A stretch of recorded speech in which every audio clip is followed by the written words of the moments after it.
I had glasses at 10, braces at 12. I said to my parents, let's not stop now. How about a hearing aid, orthopedic shoes?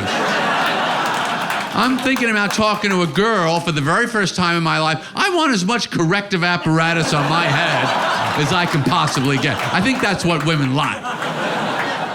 I had a yo-yo. I liked that. The yo-yo was pretty great. That was one of my good toys. I could do the yo-yo pretty good. And I read about the yo-yo and found out the yo-yo was originally invented as a weapon in the Philippines. An interesting and an obscure piece of information. Hard to imagine Filipino tribesmen warring with yo-yos. Planes flying low over enemy villages. They lean out the door. I think I got the chief. But I didn't have, there was no Chuck E. Cheese and Toys R Us. There was none of that.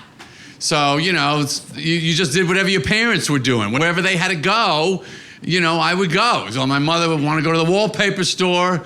That was my day, and that was my mother's favorite store. She loved those giant books of wallpaper. She would read them, turn the pages. It was like the Koran. Huge. She was looking at the patterns. Yes, I understand what they're saying. And when you're a little kid in these places, you can't really take it. The boredom is so intense. It's so powerful. When you're 5 and you get bored, you cannot support your body weight. You're literally I would just get down. I had to get down. I remember going to the bank with my parents, and you don't even know what a bank is. You just say, oh, I can't handle this. I don't even know what this is. And I would lie down flat. Just, sorry, Mom, there's nothing I can do. This place is so dull, I cannot get up. This is what I think adulthood is. Adulthood is the ability to be totally bored and remain standing. You're on a long line somewhere, no problem. I wasn't going to Disneyland, okay? That's not gonna happen. It wasn't one of those things that you could do. My parents were not taking me thousands of miles to another state so I could sit in a teacup. Both of my parents were orphans, so the fact that I had a room with a bed, they're like, that's your ride. You can go on that. You're fine. And I was fine. Sometimes on the outside of these stores, they'd have like 2 red metal horses on the sidewalk. And that was pretty good.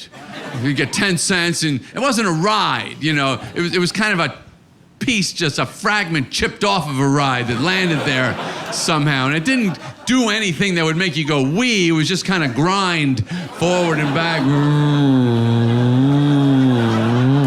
It was like a grain elevator motor with just 2 horses welded on top. Are we milling buckwheat, or am I in an amusement park? But compared to lying on the floor of the bank, this was Space Mountain to me. I thought it was great. I'd get up, Mom, that was fantastic. I feel 1,000% better. I'm refreshed, I'm calm. I'm ready for the wallpaper store now. You want to go back there? I'm into it. Throw pillows, window treatments, let's do it. My mother, I don't know, she's always talking to me about what she's gonna do with the living room. This was her obsession. She's gonna fix the living room, we're gonna change the living room. My mother would say, if you make one wall of a room a mirror, people think you have an entire other room. They believe this. What kind of an idiot walks up to a mirror and goes, hey, look, there's a whole nother room in there. There's a guy in there, looks just like me.